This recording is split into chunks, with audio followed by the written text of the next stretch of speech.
The role of Turkey's security forces is being scrutinized again after their handling of the mass anti-government unrest which focused on Istanbul.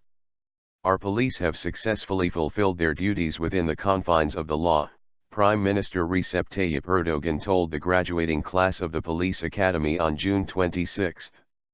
They have passed a very important test of democracy. They have written a heroic saga. The Prime Minister's most loyal supporters will agree, but Turkish human rights activists argue that the unrest of recent weeks tells a different story. The Turkish Doctors Association says that 4 people were killed and more than 8,000 people injured. Shot in the head. Lawyers are still trying to compile definitive figures of those detained. They accuse the Interior Ministry of not providing accurate information. But campaigners believe that they have gathered enough evidence in a number of cases to begin investigating potential abuses of power. On June 1, Ethem Sarasoluk, 27, was shot in the head in Ankara during an anti-government demonstration. He died of his injuries 2 weeks later. A forensic report revealed he had been shot by a 9mm bullet, a type used by the Turkish police. Ahmet Sabaz was identified as the officer who fired the shot. A court took Mr. Sabah's statement and ordered his release pending continuation of the case. "We don't hold out much hope of getting justice," says Kazim Bayraktar, the lawyer for Ethem Sarasoluk's family. The prosecutor will write the case based on a belief that the police acted in self-defense. In his statement, the officer said, "I thought I was going to be killed, I didn't directly shoot at him. But when you look at the footage, you see this is not true. The court is putting on a show," Mr. Bayraktar adds. "We don't expect anything from our national laws. We are already getting prepared to go to the European Court of Human Rights. Crouch and cough. Others are preparing to do the same."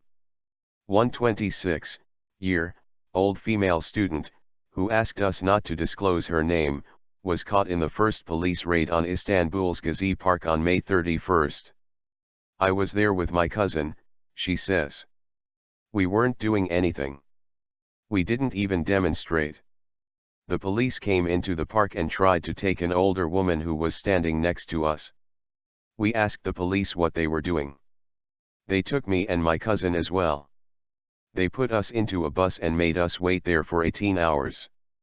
Tear gas from the clashes in the park leaked into the bus. The student was then driven to a police station. An officer took down her statement in the presence of her lawyer and was told that she would be released. Her lawyer then left. At this point, officers appeared to change their mind. They held the student overnight along with 6 or 7 other women. A female police officer came and took away the woman's belongings. "She took me to a dirty, dark, filthy room," the student said. "She asked me to take off my top and then my underwear. I did so. She asked me to crouch and cough. I did what she asked. This went on for 5 minutes. I'd never been in custody before, so I had no idea that I could have refused to do what she ordered." The student added that each of the other female detainees was made to strip. They have now filed a complaint for sexual harassment and abuse of authority, which they will take first to the Turkish authorities, and then to the European Court of Human Rights. "I am hopeful that we will win the case," says Özlem Durakan, the lawyer who represents 3 of the women. "These girls are all young, they'd never been through anything like this before." Unapologetic. In the aftermath of the eviction of Gezi Park on June 16, the police made many arrests, exactly how many is not yet clear. The organization Human Rights Watch says that it has documented what it calls a huge wave of arbitrary detentions and police attacks on people who were in a hospital and in makeshift health clinics. One human rights lawyer in Istanbul has told the BBC that more than 900 people in the country were taken into custody. Many were released after a few hours. Others were accused of a range of crimes including organizing violent protest, damaging public property, disobeying the police and calling on people to attend illegal demonstrations. Those charged with these crimes have been released on bail pending trial. There were not enough prosecutors, so people had to wait long hours before they could give their statements, said Filiz Kiristisioglu, a lawyer. They were kept in buses for long hours. Police reinforcements were sent from other cities to Istanbul. But not enough prosecutors were brought in. People were detained because of the illegal acts of the police, who kept the detainees longer than permitted. A number of people are still being held on more serious charges.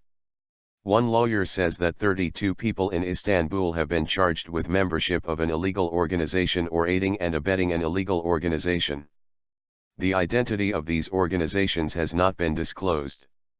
The Turkish government makes no apology for its actions against protesters. They, the police, will use all the authority given to them, Deputy Prime Minister Bülent Arınç told Turkish media.